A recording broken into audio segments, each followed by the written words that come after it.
सोचो सुबह के 8 बजे जब आप सोकर उठ रहे हो, अचानक से बाहर से शोर आता है, लोग चिल्ला रहे हैं, भाग रहे हैं। आप डरते डरते खिड़की खोलते हो और जो देखते हो वो शायद आप जिंदगी भर भी नहीं भूल पाओगे। आपकी गाड़ी जिसे आपने 5 साल की ईएमआई पर खरीदा था वो जल रही है। आग इतनी तेज है कि आप उसके पास भी नहीं जा सकते हो। और सबसे खतरनाक बात पता है क्या है? आपको ये भी नहीं पता कि ये सब हुआ क्यों। आपने किसी से लड़ाई नहीं की, किसी से दुश्मनी नहीं ली, फिर भी आपका सब कुछ मिनटों में राख बन गया। अब एक और चीज सोचो, जब आप बाहर निकलते हो तो आपको पता चलता है ये कोई पर्सनल दुश्मनी नहीं थी, ये एक प्रोटेस्ट था। और यही कहानी आजकल नोएडा में कई लोगों के साथ हो रही है। अरे सर, मीडिया से क्या कैसे मारा आपने? मीडिया से तो आपने कैसे मारा? क्या बदतमीजी है?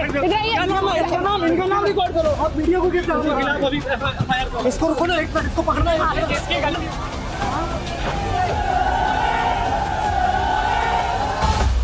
देखो, सबसे पहले एक चीज साफ कर देते हैं कि मजदूर गलत नहीं होता, क्योंकि अगर कोई इंसान दिन के 10-12 घंटे काम करता है धूप में, धूल में, फैक्ट्री में, और महीने के आखिर में उसे सिर्फ 10,000 मिलते हैं।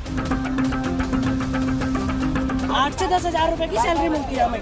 10 से 12,000 रुपए 8 घंटे के, उसमें 1-1.5 घंटा एक्स्ट्रा कराते हैं, उसका कोई पैसा नहीं लगाते।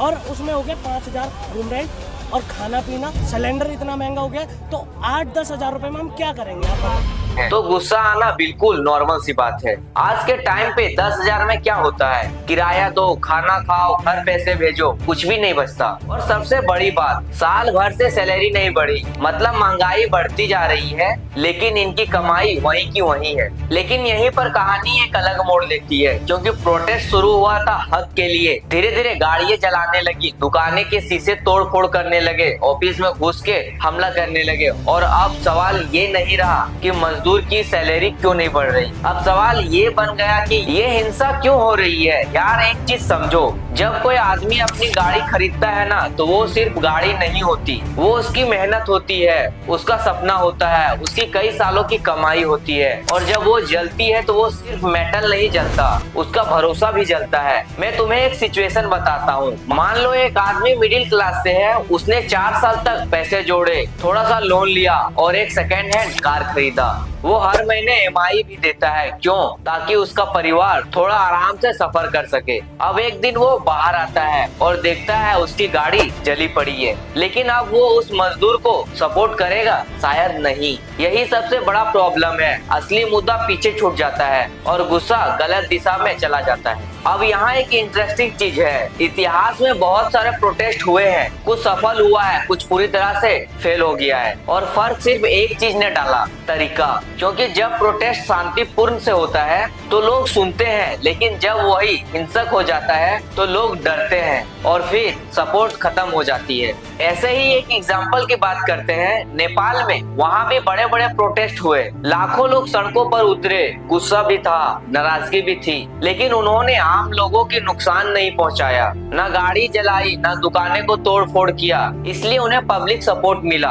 अब कंपेयर करो, अगर यहाँ तोड़ फोड़ होगी तो लोग क्या सोचेंगे? ये लोग सही नहीं है। अब थोड़ा डीपली सोचो, सवाल ये नहीं है कि मजदूर सही है या गलत, सवाल ये है कि सिस्टम कहाँ फेल हो रही है। क्यों आज भी लाखों लोग इतनी कम सैलरी में काम कर रहे हैं? क्यों उनकी आवाज ऊपर तक नहीं पहुँचती? लेकिन सॉल्यूशन क्या है? हिंसा सॉल्यूशन है? नहीं, क्योंकि हिंसा से ना सैलरी बढ़ती है, ना ये सिस्टम बदलता है, बस और प्रॉब्लम क्रिएट होती है। मैं मानता हूँ गुस्सा सही है, लेकिन तरीका सही नहीं है। जब तुम अपनी लड़ाई में किसी और का नुकसान करने लगते हो तो तुम सही होकर भी गलत दिखने लगते हो। तो अगली बार जब तुम किसी प्रोटेस्ट की खबर देखो तो सिर्फ ये मत देखना कौन लड़ रहा है, ये भी देखना कैसे लड़ रहा है, क्योंकि हक की लड़ाई जरूरी है, लेकिन सही तरीके से। अगर तुम्हारी गाड़ी जलती तो तुम क्या सोचते? कमेंट में बताओ, क्या तुम ऐसे प्रोटेस्ट को सपोर्ट करते? यस या नो? अब मैं मिलूंगा आपसे एक और नई वीडियो में, तब तक के लिए जय जोहार, जय झारखंड।